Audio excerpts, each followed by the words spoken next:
байланысты Ақжол депутаттық фракциясы келесіні талап етеді. Өңірдегі СПК-лардың мақсаты мен рөлін айқындау қажет.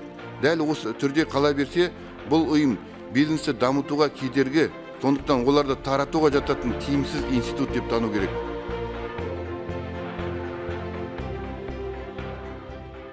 Ақжол фракциясының депутаттық сауалы премьер-министрдің бірінші орынбасары Склярға. Биыл мемлекет басшысы Қасым-Жомарт Тоқаев квазимемлекеттік сектордың жұмысын қатаң сынға алды. Мысал ретінде, Самұрық-қазына қорының жұмысы ашық және функционалды болу керектігін айтып, болмаса бұл қормен қош айтысуға дайын екендігін білдірді. Ақжол фракциясы квазимемлекеттік сектордың реттеу туралы бірнеше депутаттық сауалдар жолдаған болатын. Сонымен қатар, Самұрық-қазына қорының аймақтардағы көлеңкесі болып табылатын және жергілікті даму институты деп есептелетін СПК туралы нақтырақ тоқтауды жөн көрдік. Партиямызға СПК-ның жұмысына наразы кәсіпкерлерден арыз шағымдар көптеп түсуде. Естеріңізге сала кетейік, СПК мемлекет пен бизнестің әріптестігі және өңірдің әлеуметтік экономикасын дамыту үшін үкіметтің 2012 жылғы қаулысымен бекітіліп құрылған болатын. Үкімет корпорация туралы заң жобасын 2008 жылы парламентке енгізіп, мәжілісте қызыл талқылау бастағаннан кейін кері қайтарып алған болатын. Яғни, СПК-ның қызметі бүгінге дейін заңмен реттелмеген.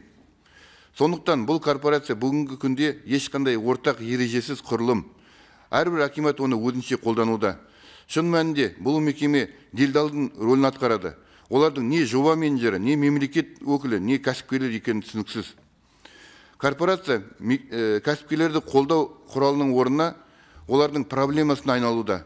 Мысалы, кең таралған пайдалы қазбаларды өндіруге рұқсат беру, немесе жер учаскесін сұрау, не инфрақұрылым керек кезінде СПК жарлығын капиталға бір тиын салмастан мекеменің шешіміне 30%-ға дейін қатысуын талап етуді орындары бар. Ал бұл кәсіпкер мұндай рұқсатты жергілікті орындардан тікелей және тегін алатын. Тегін қолдаудың орнына меншігін талап ететін мекемені кәсіпкерлерді қолдау ма, әлде тонау ма? Бұл үлкен күмәнді мәселе. Мысалы, бизнес омбудсменнің айтуынша, СПК жалпы есеп бойынша 2017 жылды 2,5 миллиард теңге шығынмен аяқтаса, небәрі бір жылдың ішінде ол 6 есе өсіп, 2018 жылды 15,5 миллиард теңге шығынмен аяқтаған.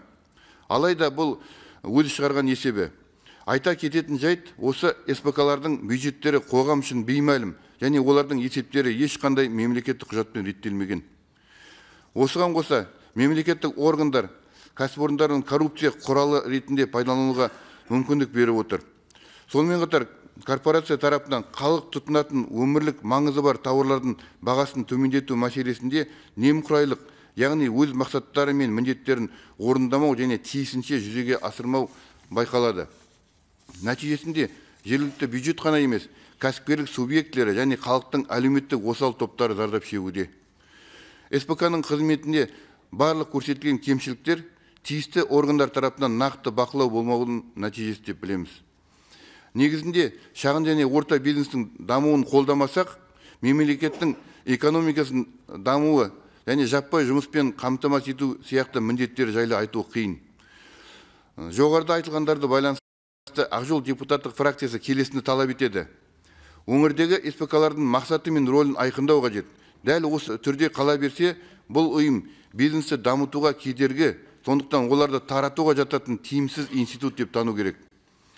Егер де үкімет бұл институтты сақтап қалғысы келсе, онда әлеуметтік кәсіпкерлік корпорацияның құзыретін арнайы бір тәртіпке келтіріп, заңмен бекітіп, осы корпорациялардың кәсіпкерлердің меншігіне, ішкі жұмысына араласпайтын болу керек. Жергілікті мемлекеттік басқару және өзін-өзі басқару туралы заң аясында СПК-ны қаржыландыру, қаражаты мен қызметі үшін есеп беруін, тиімділігін қадағалауда жергілікті мәслихаттарға жүктеу. СПК-ның табатын табысы болса, оны толығымен жергілікті бюджетке салып, қоғам үшін ашық түрде пайдалану қажет. Әсіресе топ менеджерлердің жалақысы, сыйақысы, бонустары мен офис көліктерінде мәслихат бекіту керек деп санаймыз. Рахмет, құрметпен Ақжол фракциясы депутаттары.